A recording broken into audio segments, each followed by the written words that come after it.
Hello and welcome to Mrs. Pam Reads. Hey, we are continuing today in chapter 7 of A Man Called Ove by Fredrik Backman. And in the beginning, first part of chapter 7, we learned that Ove was actually intending to hang himself. But the neighbors came over and asked to borrow some items, and then they got into this bickering argument, and Ove's like, ugh, whatever. All right, so let's go ahead and continue in chapter 7. Let's see, oh yes, we were at Ove gives up. He goes into the hall, hangs up his suit jacket, puts down the hammer action drill, puts on his clogs, and walks past them both towards the shed. He's pretty sure neither of them even notices him. He hears them still bickering as he starts backing out with the ladder.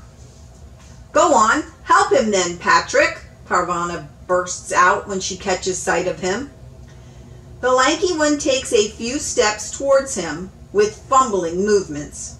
Ove keeps his eye on him, as if watching a blind man at the wheel of a crowded city bus, and only after that does Ove realize that in his absence, his property has been invaded by yet another person.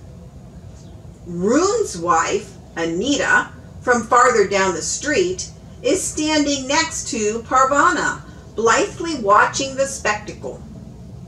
Ove decides the only rational response must be to pretend that she's not doing any such thing. He feels anything else would only encourage her. He hands the lanky one a cylindrical case with a set of neatly sorted Allen keys. "Oh, look how many there are," says the imbecile thoughtfully gazing into the case. "What size are you after?" asks Ove. The lanky one looks at him as people do when they lack the self-possession to say what they are thinking. "The usual size?" Ove looks at him for a long, long time. "What are you using these things for?" he says at last. "To fix an IKEA wardrobe we took apart when we moved, and then I forgot where I put the Eileen key," he explains, apparently without a trace of shame. Ove looks at the ladder. "And this wardrobe's on the roof, is it?" The lanky one sniggers and shakes his head. "Oh, right. See what you mean. No, I need the ladder because the upstairs window is jammed. Won't open." He adds the last part of it as if Ove would not otherwise be able to understand the implications of that word, jammed. "So now you're going to try to open it from the outside?" Ove wonders. The lanky one nods and clumsily takes the ladder from him. Ove looks as if he's about to say something else, but he seems to change his mind. He turns to Parvana. "And why exactly are you here?" "Moral support," she twitters. Ove doesn't look entirely convinced, nor does the lanky one. Ove's gaze wanders reluctantly back to Rune's wife. She's still there. It seems like years since he last saw her, or at least since he really looked at her. She's gone ancient. People all seem to get ancient behind Ove's back these days. "Yes," says Ove. Rune's wife smiles mildly and clasps her hands across her hips. "Ove, you know I don't want to disturb you, but it's about the radiators in our house. We can't get any heat into them," she says carefully and smiles in turn at Ove, the lanky one, and Parvana. Parvana and the lanky one smile back. Ove looks at his dented wristwatch. Does no one on this street have a job to go to anymore? I'm retired, says Rune's wife, almost apologetically. I'm on maternity leave, says Parvana, patting her stomach proudly. I'm an IT consultant, says the lanky one, also proudly. Ove and Parvana again indulge in a bit of synchronized head shaking. Rune's wife makes another attempt. I think it could be the radiators. Have you bled them? Says Ove. She shakes her head and looks curious. You think it could be because of that? Ove rolls his eyes. Ove!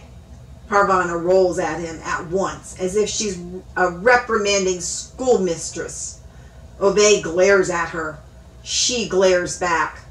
Stop being rude, she orders. I told you, I'm not rude. Her eyes are unwavering. He makes a little grunt, then goes back to standing in the doorway. He thinks it could sort of be enough now. All he wants is to die. Why can't these lunatics respect that? Parvana puts her hand encouragingly on Rune's wife's arm. I'm sure Ove can help you with the radiators. That would be amazingly kind of you, Ove, Rune's wife says at once, brightening. Ove sticks his hands in his pockets, kicks at the loose plastic by the threshold. Can't your man sort out that kind of thing in his own house? Rune's wife shakes her head mournfully. No, Rune has been really ill lately, you see. They say it's Alzheimer's. He's in a wheelchair as well. It's been a bit uphill. Ove nods with faint recognition, as if he has been reminded of something his wife told him 1,000 times, although he still managed to forget it all the time. Yeah, he says impatiently. You can go and breathe their radiators, can't you, Ove? Says Parvana. Ove glares at her as if considering a firm retort, but instead he just looks down at the ground. Or is that too much to ask? She continues, drilling him with her gaze and crossing her arms firmly across her stomach. Ove shakes his head. You don't breathe radiators, you bleed them. He looks up and gives them the once-over. Have you never bled a radiator before, or what? No, says Parvana, unmoved. Rune's wife looks at the lanky one a little anxiously. I haven't got a clue what they're talking about, he says calmly to her. Rune's wife nods resignedly, looks at Ove again. It would be really nice of you, Ove, if it isn't too much of a bother. Ove just stands there staring down at the threshold. Maybe this could have been thought about before you organized a coup d'etat in the Residents Association, he says quietly, his words punctuated by a series of discreet coughs. Before what? Says Parvana. Rune's wife clears her throat. But, dear Ove, there was never a coup d'etat. Was so, says Ove grumpily. Rune's wife looks at Parve with an embarrassed little smile. Well, you see, Rune and Ove here haven't always gotten along so very well. Before Rune got ill, he was the head of the Residents Association, and before that, Ove was the head. And when Rune was voted in, there was something of a wrangle between Ove and Rune, you could say. Ove looks up and points a corrective index finger at her. A coup d'etat, that's what it was. Rune's wife nods at Parvana. Well, yes. Well, before the meeting, Rune counted votes about his suggestion, and we should change the heating system for the houses. And Ove thought, and what the hell does Rune know about heating systems, eh? Ove exclaims heatedly, but immediately gets a look from Parvana, which makes him reconsider, and come to the conclusion that there's no need to complete his line of thought. Rune's wife nods. Maybe you're right, Ove, but anyway, he's very sick now, so it doesn't really matter anymore. Her bottom lip trembles slightly. Then she regains her composure, straightens her neck with dignity, and clears her throat. The authorities have said they'll take him from me and put him in a home, she manages to say. Ove puts his hands in his pockets again and determinedly backs away across his threshold. He's heard enough of this. In the meantime, the lanky one seems to have decided it's time to change the subject and lighten up the atmosphere. He points at the floor in Ove's hall. What's that? Ove turns to look at the bit of floor exposed by the loose plastic. It looks like you've got sort of tire marks on the floor. Did you cycle indoors or what? Says the lanky one.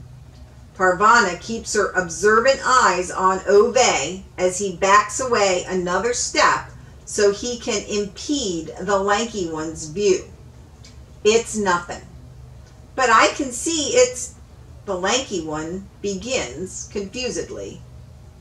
It was Ove's wife, Sonia. She was... Rune's wife interrupts him in a friendly manner, but she only has time to get the name Sonia when Ove in turn interrupts her and spins around with unbridled fury in his eyes. That'll do. Now you shut up. All four of them fall silent, equally shocked. Ove's hands tremble as he steps back into his hall and slams the door. He hears Parvana's soft voice out there asking Rune's wife what all that was about. Then he hears Rune's wife fumbling nervously for the words and then exclaiming, "Oh, you know, I better go home. That thing about Ove's wife, forget it. Old bats like me, we talk too much, you know." Ove hears her strained laugh and then her little dragging footsteps disappearing as quickly as they can around the corner of his shed. A moment later, the pregnant one and the lanky one also leave. And all that's left is the silence of Ove's hall. He sinks down on the stool, breathing heavily. His hands are still shaking as if he were standing waist deep in ice-cold water. His chest thumps. It happens more and more these days. He has to sort of struggle for a mouthful of air, like a fish in an overturned bowl. His company doctor said it was chronic, and that he mustn't work himself up.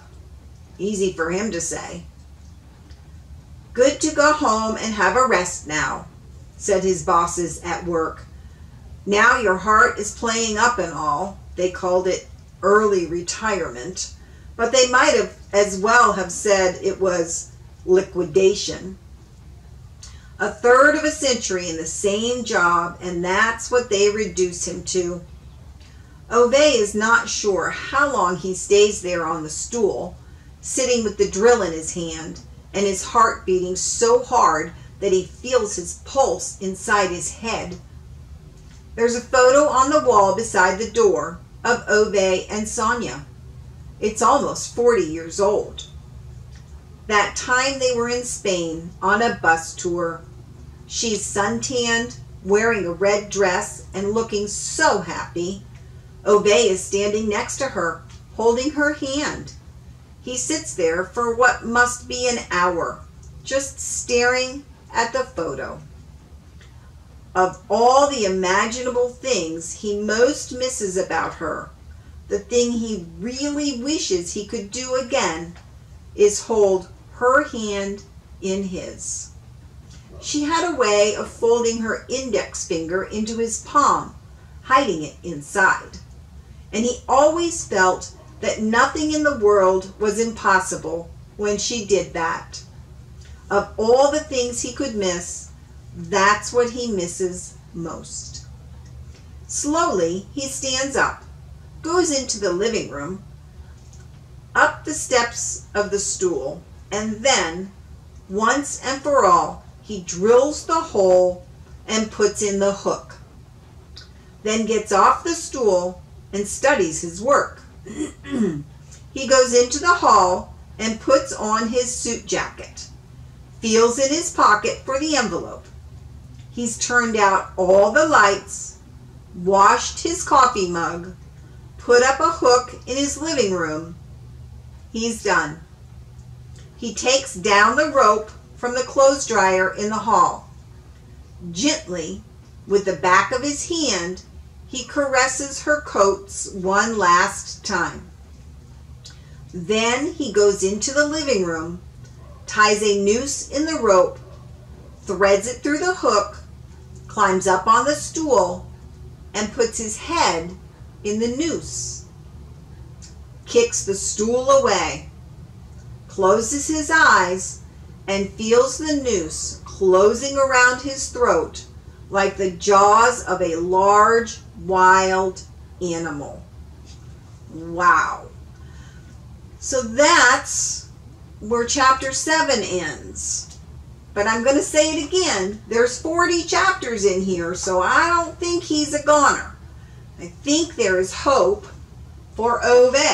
And we will find out what happens when we continue next time in chapter 8. All right, you guys. Thank you for joining me for Mrs. Pam Reads. I know I feel silly looking at you over my reading glasses. Again, please remember, if you haven't yet, to subscribe to the channel, and then you're going to want to push the little bell button, and that will give you updates every time a new video posts. I hope you guys have a wonderful day, and I will see you next time. Bye.